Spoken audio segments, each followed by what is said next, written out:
Okay. It's nice to start the class with a clap, isn't it? Yeah. All right. Today we're going to try to finish chapter 2, and if we have some time, maybe we can talk about chapter 3. But last time we talked about continuity. Okay, and we had an informal definition and we had a more formal definition that used limits, right? The informal definition was that if the graph of the function can be drawn without lifting your pen off the paper, then it's continuous, right? So there's a very important theorem that's a consequence of continuity. And it's called the intermediate value theorem. Intermediate value theorem. We're going to see a lot of theorems in this course, and the rule of thumb is if the theorem has a name, then you should probably know it. Okay? But you should know all the theorems, especially the ones that have a name. Okay, so what does it say? We say that if f is continuous on a closed interval, okay, and if you pick a point y0 between a number y0 between f of a and f of b, okay, then y0 will be equal to a function value somewhere in the interval. So for some value of c in the interval.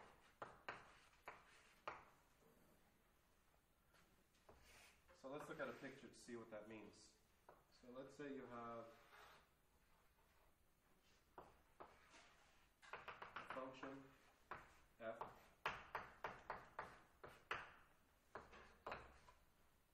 and so this value is f of a,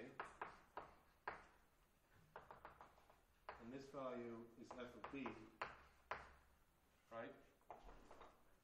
So if you know that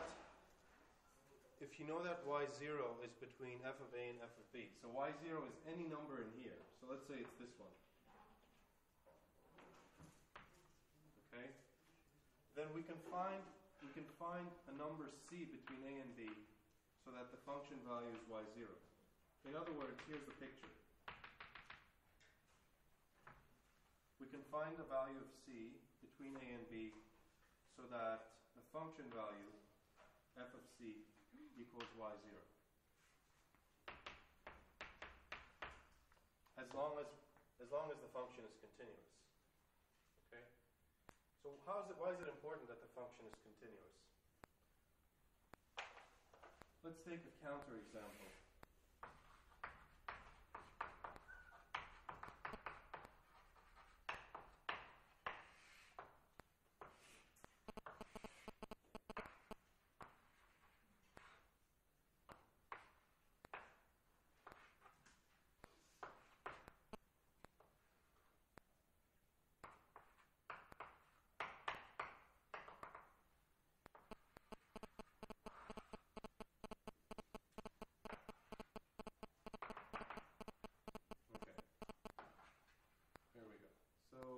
Let's say we're talking about this function from 1 to 3.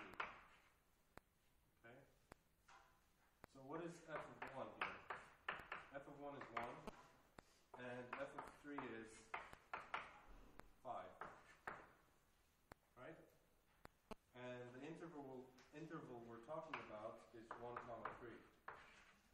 This interval on the x-axis. If you take a value of y between f of 1 and f of 3. In other words, if you pick a value of y between 1 and 5, that may not be true. For example, if you pick a value here, 3.5,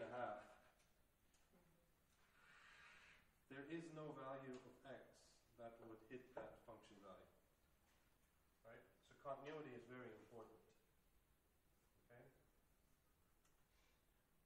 A interpretation of this theorem says that if your curve is continuous, and if you have a horizontal line between f of a and f of b, then that horizontal line will cut your curve at least in one point.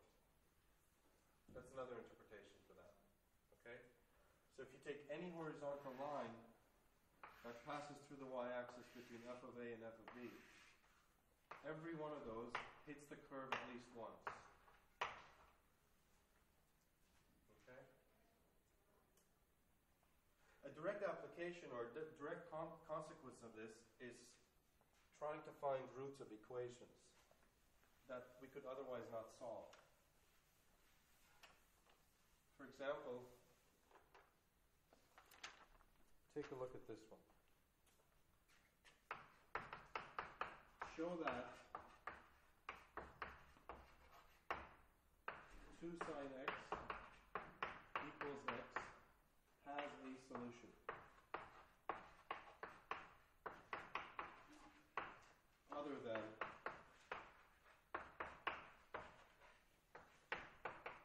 x equals 0. Okay? X equals 0 is a solution, right? Because if you plug in 0, you get sine of 0 is 0. 0 equals 0. So 0 is the solution. But we're asked to show that there is another solution besides 0.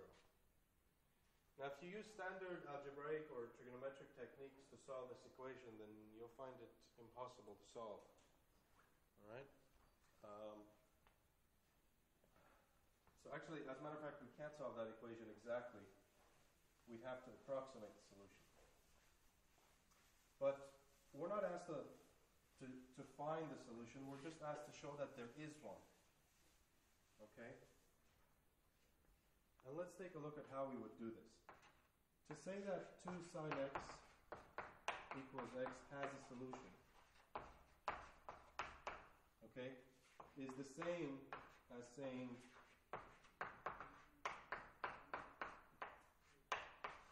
this has a solution. Do you agree? Okay. So if we say let f of x equals the left-hand side, okay,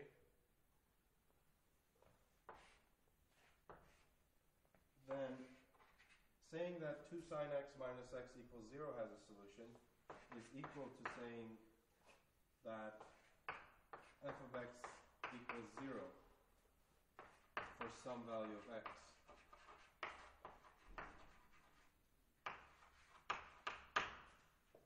Okay.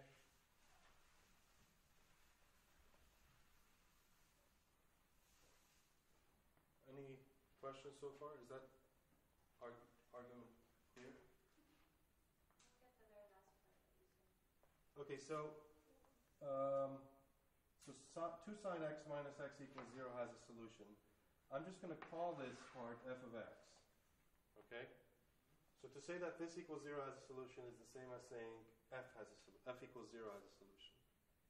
I'm just naming the left-hand side of f of x. Okay. Well, how do we use the intermediate value theorem to show that? If we can say that 0 is an intermediate value, in other words, if 0 is between f of a and f of b, then and if we can say that f is continuous, then we're done, right? Because if we don't know the graph of this function, but if we find a number a where the function value is negative, and a number b where the function value is positive, right? Because f is continuous, it can't jump, right? It has to take on every value between f of a and f of b. Then the graph must cross the x-axis somewhere because it's continuous, right? Which means that f of x will be equal to 0 somewhere, and that's our goal. So we got to figure out whether or not f of x changes sign somewhere, and that's not very hard to do. For example, take a function value that's easy to evaluate, like f of pi over 2. So that's equal to 2 sine pi over 2 minus pi over 2. Right? That's 2 minus pi over 2. Pi is about 3, right? Does that make sense?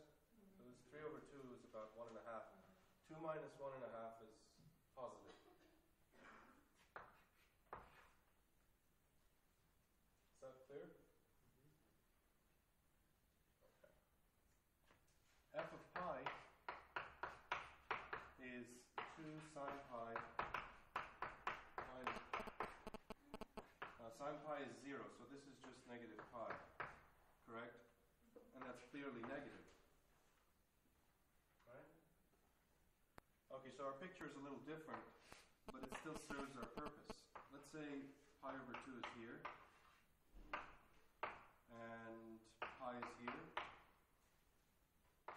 So at pi over 2 it was some positive number. At pi, the function value is negative. So it has to cross the x-axis somewhere. Oh, we have to say that explicitly. So is f of x continuous? Yes, f of x is continuous everywhere. Because it's a difference of trig function and a linear function, so the difference is continuous. In particular,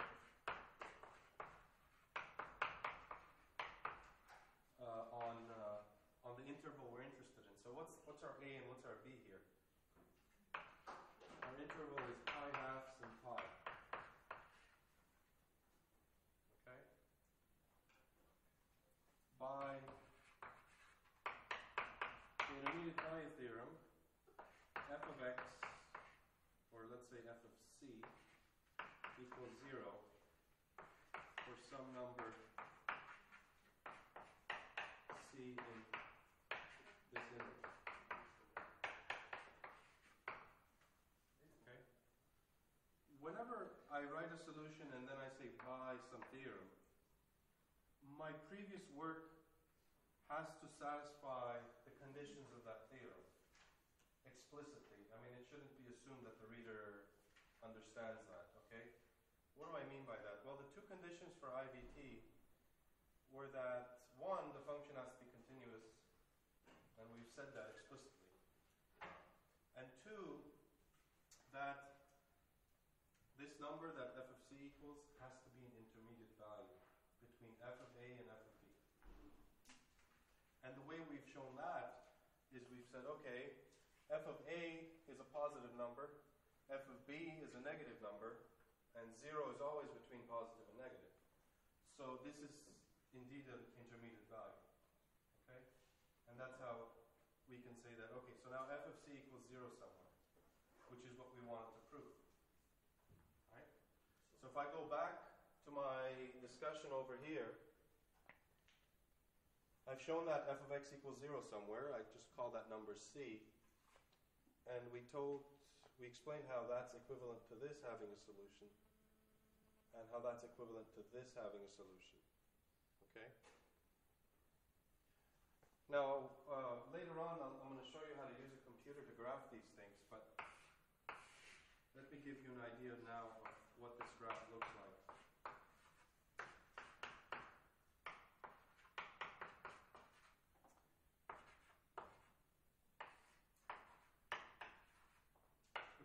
The graph of 2 sine x looks like this.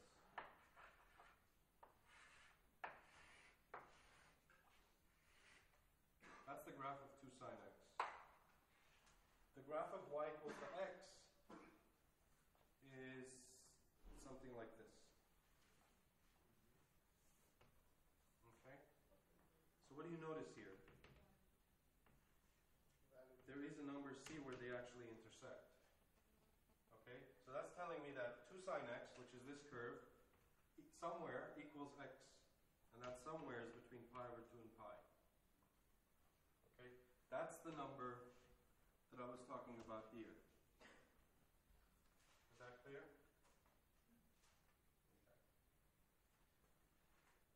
So this is pretty useful in finding We're actually showing that there is a solution where we can't actually find it.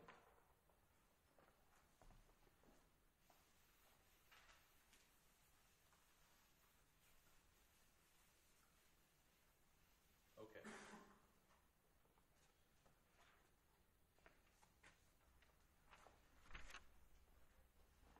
Section 2.6.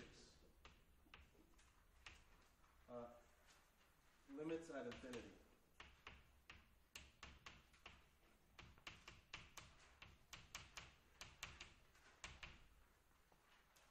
There are two parts to this section. The first part is limits at infinity, and the next part is infinite limits. So first, let's look at limits at infinity. And I want to start by writing the definition. But as I write the definition, I'm going to say it in simple English. So you can make the relationship between those mathematical symbols and what it really means to us in layman's language. So we're going to write this statement. The limit as x approaches infinity of f of x equals a number L. Means that given epsilon greater than 0, however small, okay, there is a number m, positive, such that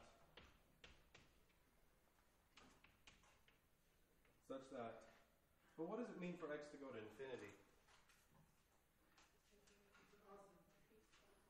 X going to infinity means x can grow and grow and grow, right? Which means you give me any number, okay, x is going to be greater than that number. Okay? Because x is growing, okay. So given epsilon greater than 0, there's a number m such that x greater than m implies that this function value is as close to the limit as I want. Okay? All I have to do is just make x larger. The closer I want f to be to L, the larger I make x. Okay? Well, let's look at a picture here.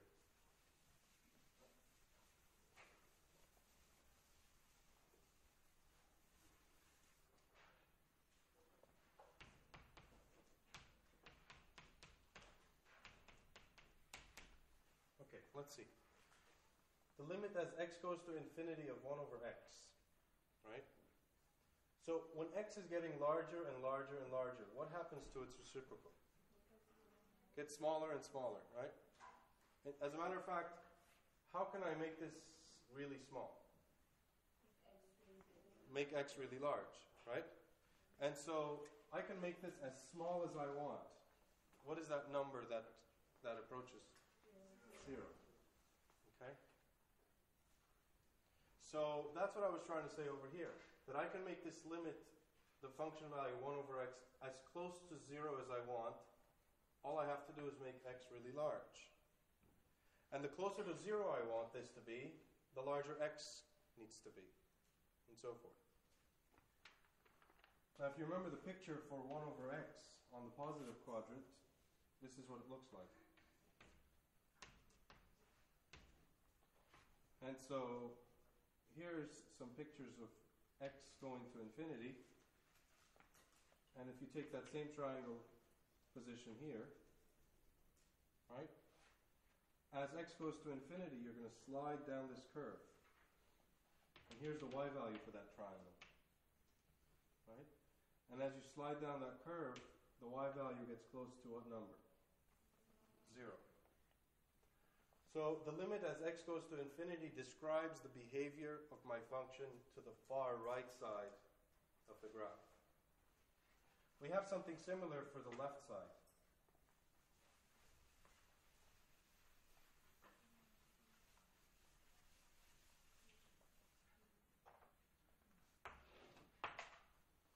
This is the other definition. So the limit as x approaches infinity, or negative infinity, of f of x equals L if given epsilon greater than 0 0, no matter how small, there exists a number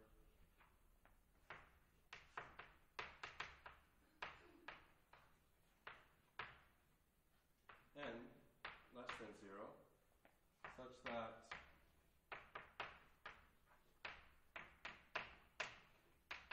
x less than n implies f minus L less than epsilon. Okay?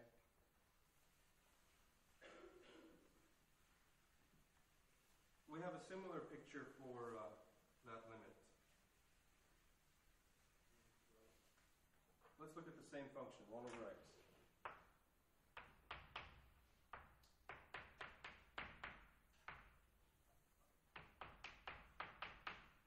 Right? As x gets larger and larger in the negative direction, like we're talking like negative a million, right?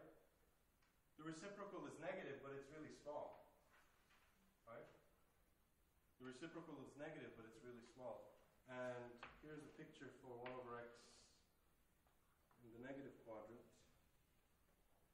Okay, again, x going to negative infinity means you're running to the far left on the x-axis. And on the curve, right, you're rising up and you're going to 0. Right? As this triangle moves up on the curve, the y values are getting close to 0. Okay?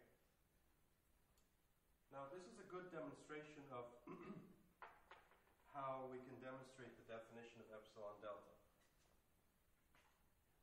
So let's come back here and talk about, well, there's no delta here, there's an m, but let's talk about how epsilon comes in. Okay? So I'm going to use this same graph. Let's take a look at this.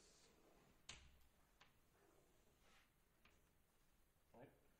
What is my limit in this case? My limit is 0. So saying 1 over x minus f of x minus L less than epsilon, right, is the same as saying 1 over x less than epsilon.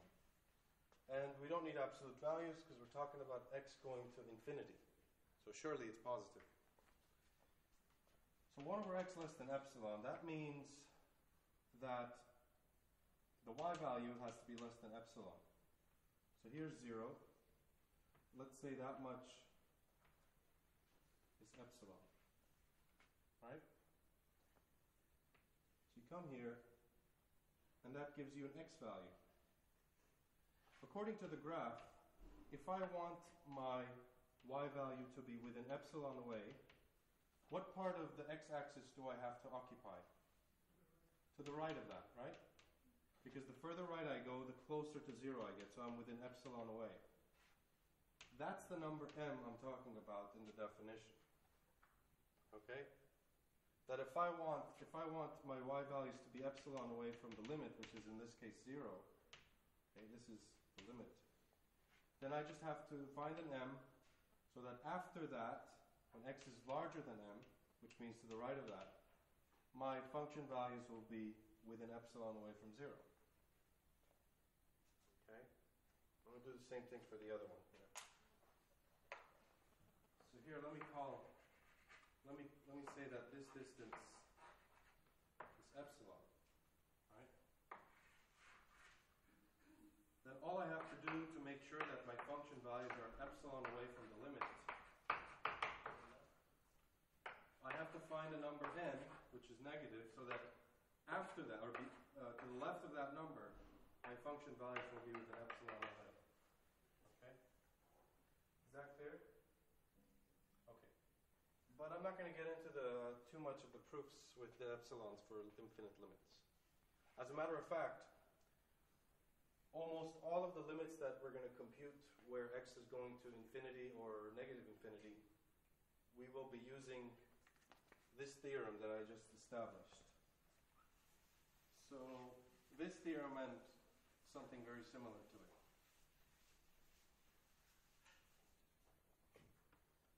So here we go. Theorem. The limit as x goes to plus or minus infinity, if 1 over x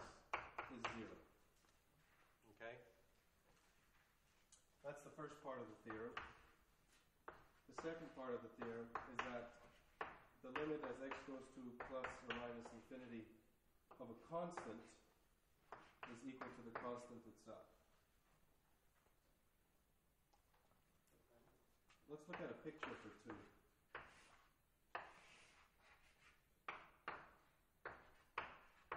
Okay, so say we have a constant here, k. The graph of y equals to k is a horizontal line. And as x gets larger and larger, we're just traveling to the right. And as we do that, our y values are still k. Okay, same thing on the left side. So as x goes to infinity of a constant is just a constant. These two theorems together will help us evaluate infinite limits for a lot of different complicated functions. Okay? Here's an example.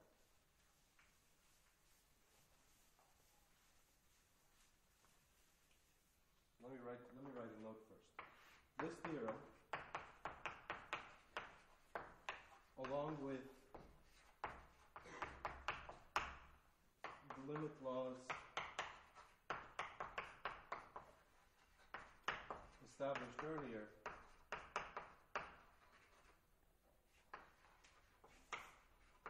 they suffice to compute limits at infinity.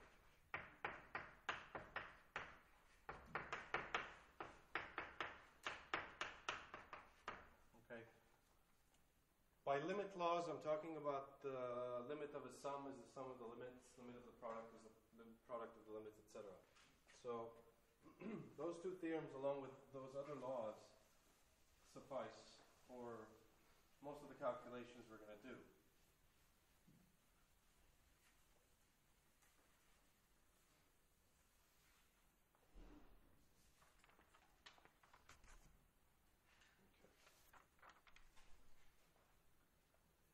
So here's one. Here's a rational function. Limit as x approaches infinity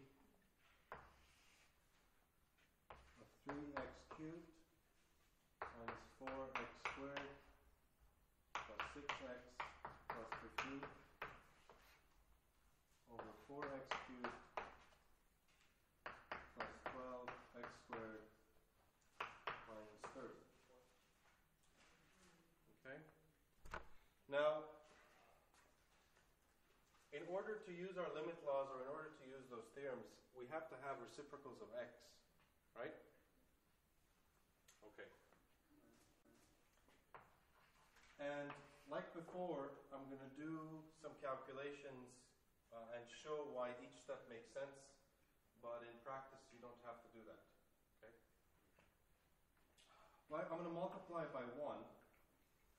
And that doesn't change the value. But I want to multiply by an expression so that I get reciprocals of x. And I'm going to multiply by 1 over x cubed. Okay? And I'll write down why I'm dividing by that, or multiplying by that. X cubed is the leading term of the denominator.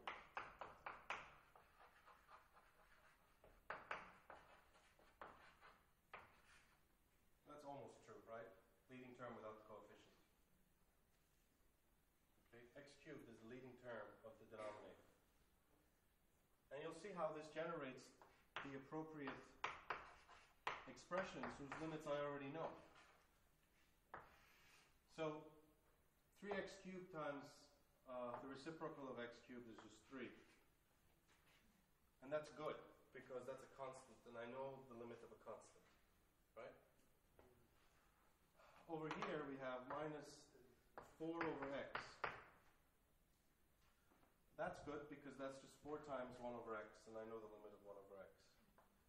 Plus 6 over x squared. Well, we'll talk about that in a second. 15 over x cubed, etc.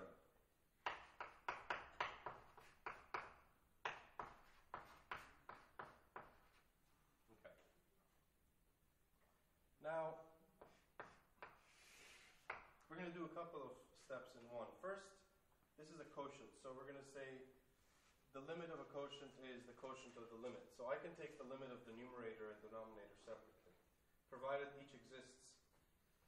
But now once I'm at the numerator, I have several terms that are added and subtracted, so I could use the limit law for sum.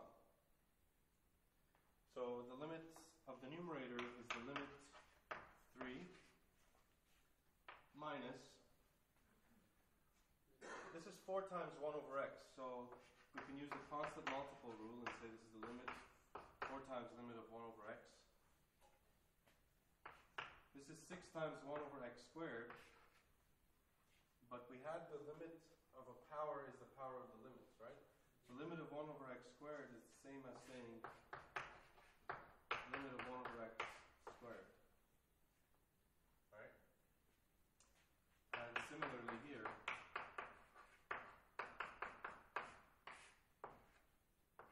okay, and we're going to do something similar for the denominator.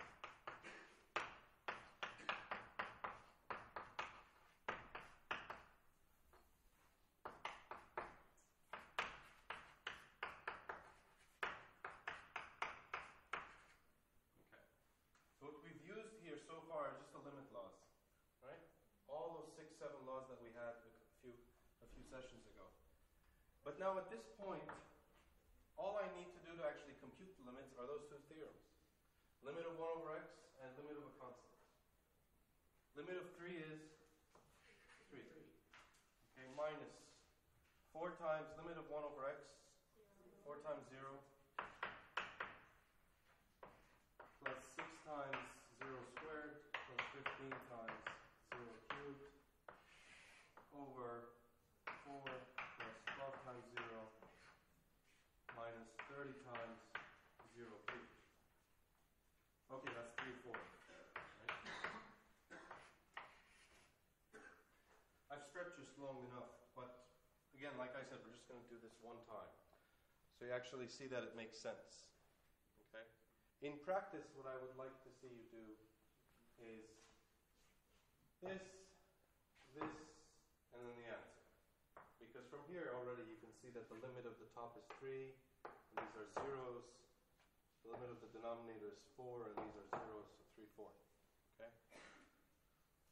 But it's important to convince yourself that what you're doing makes sense. And in order to do that, that relies on previous theorems. All right? So just try to go through this once in detail and make sure you understand every step. Yes? For the first term, you wrote limit 3 minus 4 then. Yes. Why can we have Why can't we, okay, so this is what we have, right? Yes.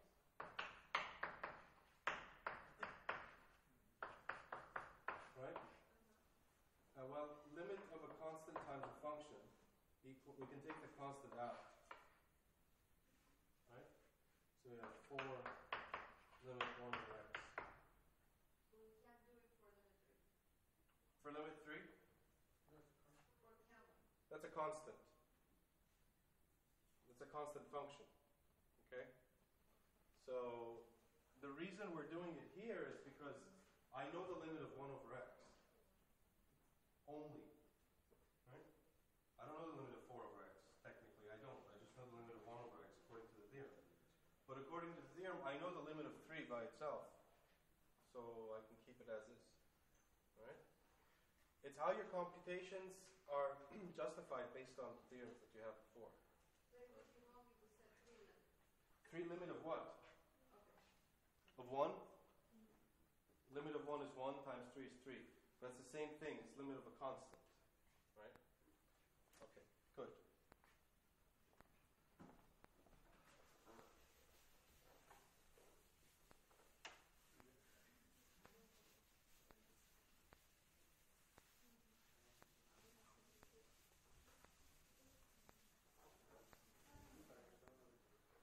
All right.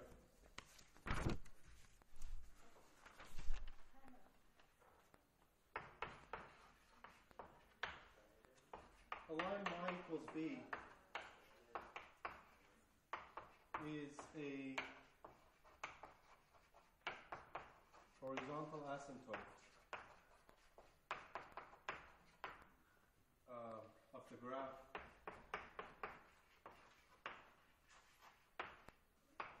of y equals f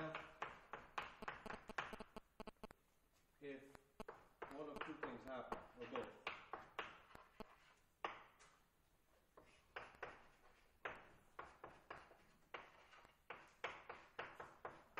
If the limit at positive infinity is L, or the limit at negative infinity is L.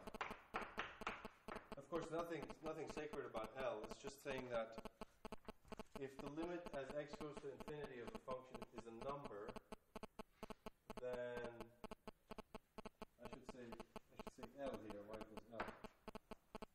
Then y equals to that number is an asymptote, is a horizontal asymptote. A horizontal asymptote, what does it look like? Well, here's a picture.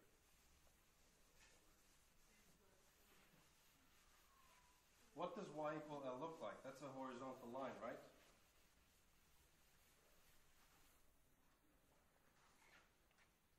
So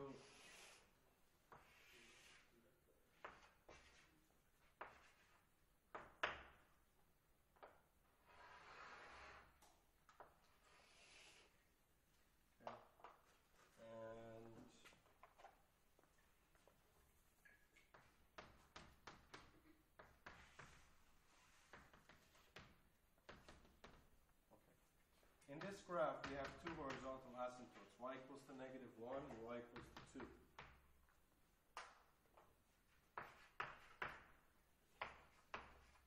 Okay?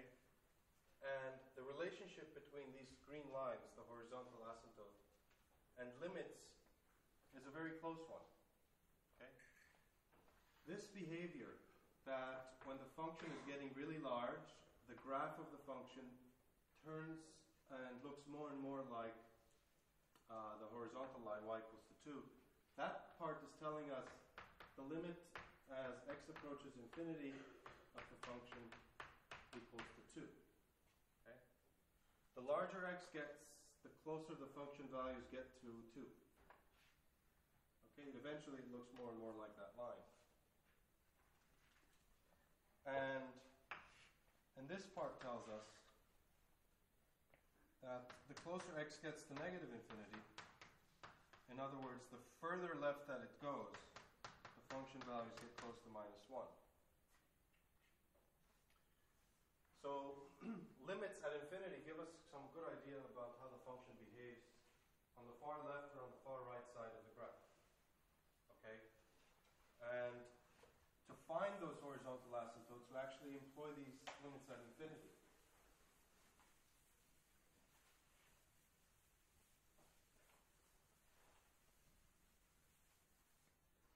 Let's take a look at an example here. So find the horizontal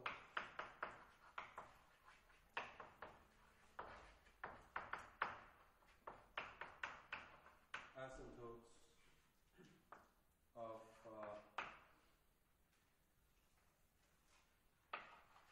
y equals x cubed minus 2 over absolute x cubed plus 1. Okay?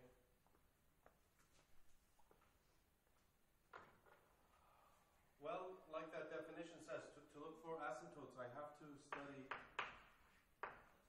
the limits as x goes to infinity. Now, if that equals a number, then we have an asymptote. If that limit does not equal to a number, then we don't have a horizontal asymptote. Okay? So here's my function. Okay?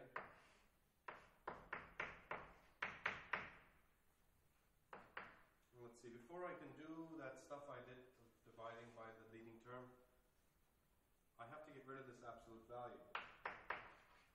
So absolute value, in order to remove it, I need to decide whether x is positive or negative, right? Here, x is positive. Why? Because x is approaching positive infinity, so it's a positive number. So we can just remove the absolute value without any change, and this is going to equal 1. Okay?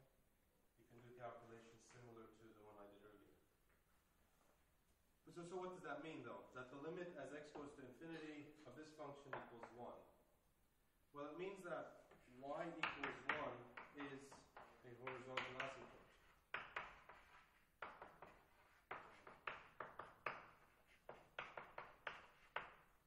Okay, but that's a little misleading. If I just say y equals 1 is a horizontal asymptote without showing this, right, then it's kind of misleading. Because, for example, y equals negative 1 is a horizontal asymptote here, but it tells us nothing about what happens on the right side. It only tells us something about the left side. So this sentence by itself tells us that either on the right side or on the left side, the function behaves like this line. Okay? But if you match this up with your limit calculations, then it's telling us that this line kicks in when you get far right. Okay? That's all we know. To figure out whether or not this line holds as an asymptote for the left side, I have to calculate limit as x goes to minus infinity.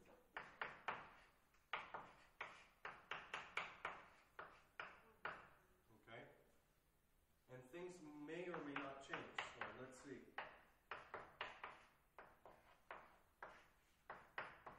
Now if I remove the absolute value here, I have to put negative x cubed because x is negative, right? And again, if you perform the algebra we did earlier, you see that the limit is negative. Okay? And since this limit is a number, y equals negative 1 is a horizontal asymptote. Okay? And again, by itself, not much, but with this limit, tells me that that asymptote kicks in on the far left, okay? And has nothing to do with the graph on the far right, all right? Only kicks in on the far left, all right? So from now on, it's not enough to say whether or not you have an asymptote. You have to say where the function behaves like the asymptote, okay? So the graph of that, by the way, looks like this. So here's 1.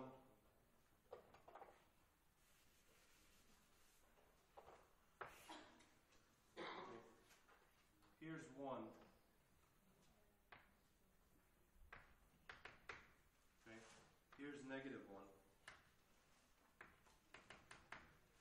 And the graph, if you graph this, looks like this. Okay? That's the graph of y equals x cubed minus absolute x cubed plus 1. All right?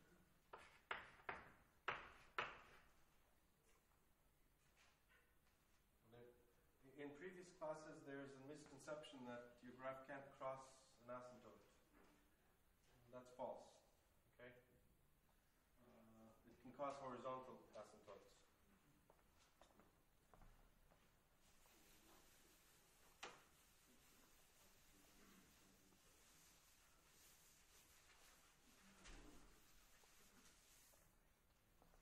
Okay.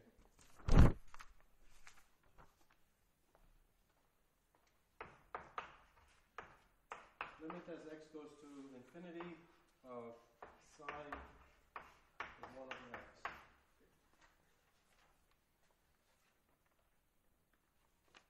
Okay. Sometimes we find it easier to do computations by making a simple substitution. Okay? If you consider t to be 1 over x, alright, then what do you notice? As x goes to infinity, t goes to what? 0. 0 positive or 0 negative? Positive. So, if you make that substitution here, you can say sine of 1 over x is the same as sine t as t goes to 0 from the right. Right? And that's, of course, sine of 0 is 0, so that gets close to 0. Right? maybe not very instructive there, but definitely for this next example, x sine 1 over x. Okay?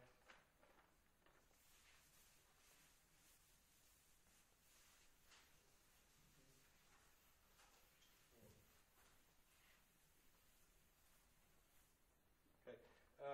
Before we do any calculations, let's just think about this. When x gets really large, we have a product here. This number gets really large, but just as we saw, this number gets really small, right? So this gets really large and this gets really small, so what happens to the product? So we can't really tell, okay? But there's a clever way to write this. X can be written as the reciprocal of the reciprocal of x. In other words, the reciprocal of the reciprocal. Right, if you calculate this, then you'll see that it's the same as this quantity. Now, if you make that t substitution, then you notice that t goes to 0 from the right, and the expression becomes sine t over t. Right? And that's a limit we know. What is that limit? 1. Very good. Right? As a matter of fact, we can do something similar for x going to negative infinity of x sine 1 over x. And similar calculations give us limit as t goes to 0 from the left of sine t over t, which is still 1. Right?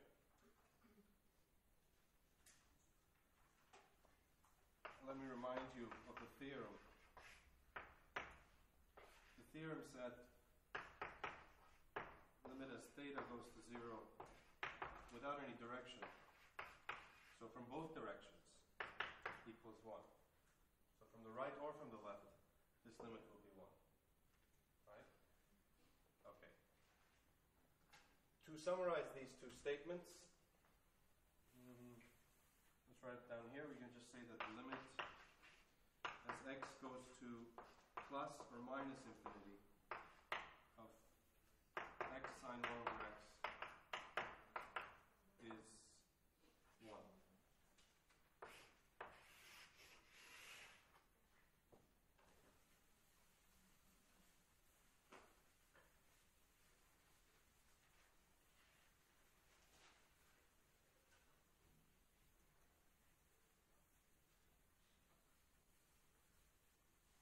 Okay.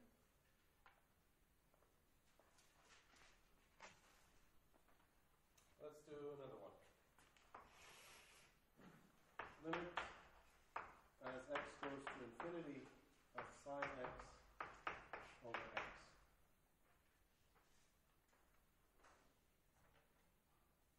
Okay, the point of all these examples is to show you that we've done a lot of theorems and a lot of laws of limits when x approaches a number. And a lot of those same theorems still work if x goes to infinity. Okay? So here's a really cool example of how that plays out. Note that we can't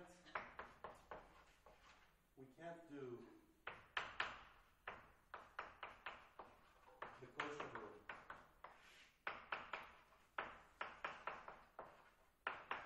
We can't do this. And you should think about why. Why can't we do that? Okay? Because what happens when x is large? What happens to sine x? Well, sine x is between negative 1 and 1. It doesn't approach any fixed value. So in order to do the quotient rule, the individual limits need to exist, right? And since that's not true, we can't do that. Okay, but there's something else we can do. Sine x is always between two values. I just said, what were they? Negative 1 and 1. Negative 1 and 1. Okay. So if I take the absolute value of sine x, it's between what two values?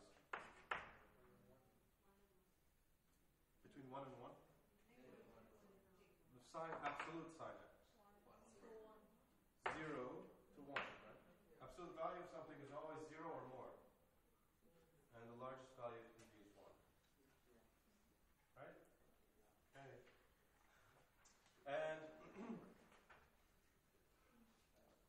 let's go to this expression so we can divide by absolute value of x.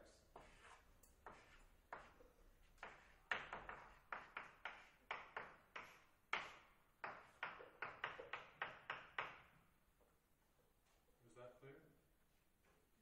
We're just dividing throughout by x. 0 over x is 0, sine x over x, and 1 over absolute value of x. Okay. Now,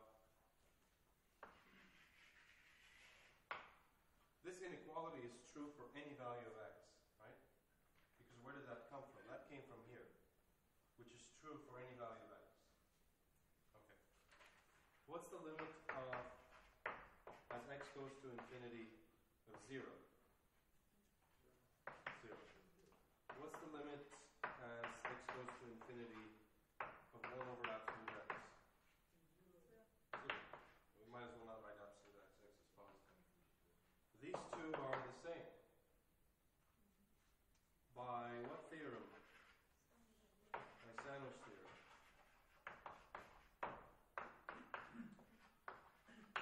By Sandwich theorem, the limit of sine x over x equals 0. Okay?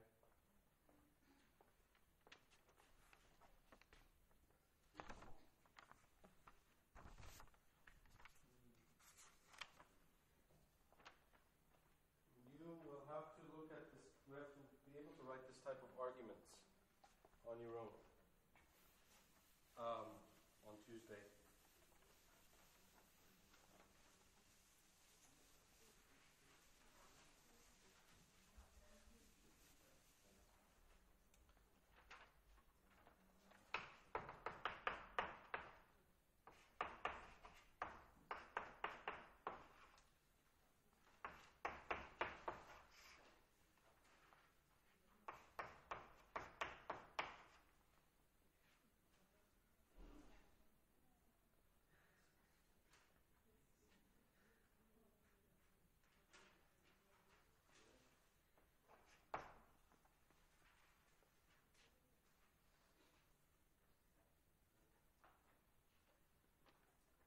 Okay. Let's take this example here.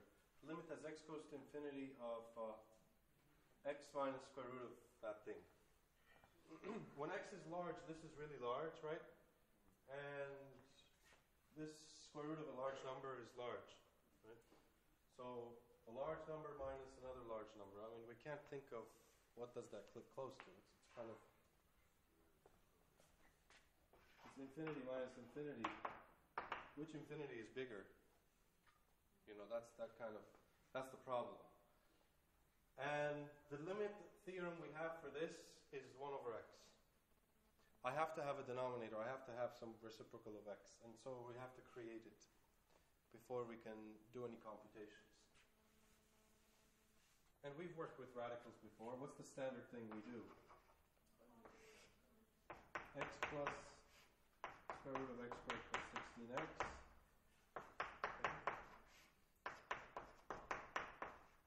I mean, this looks nasty, but hopefully it'll actually lead to something we can work with, right? At least we have a fraction. So that's good. Okay, let's simplify this. So after simplifying, you get x squared minus this over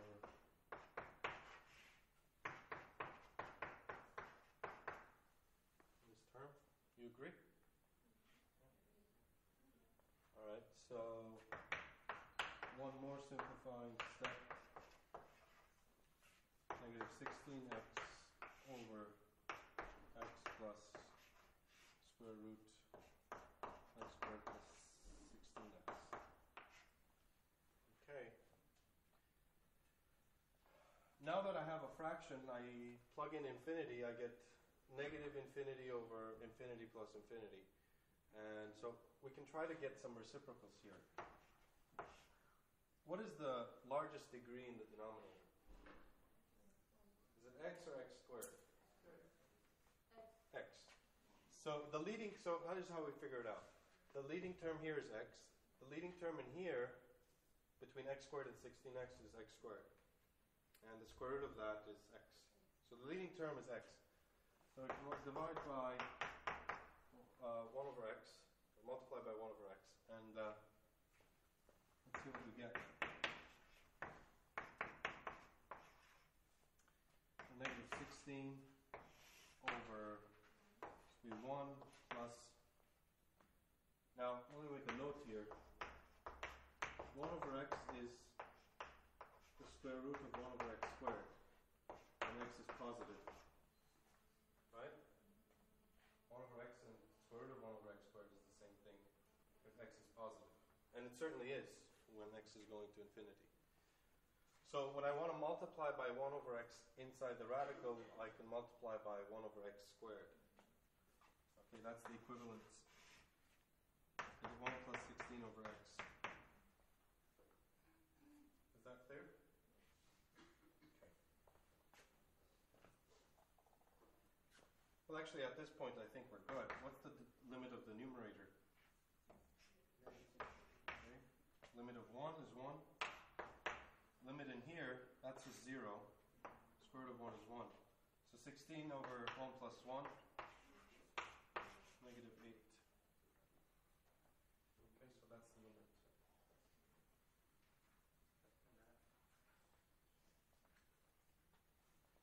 Maybe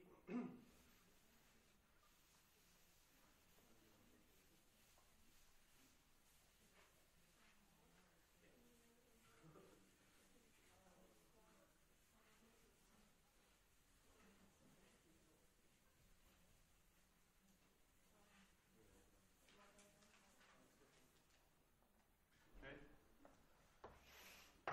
Let me just make a remark here. It's not a very mathematical remark, but you're gonna observe this as you do more limits like this.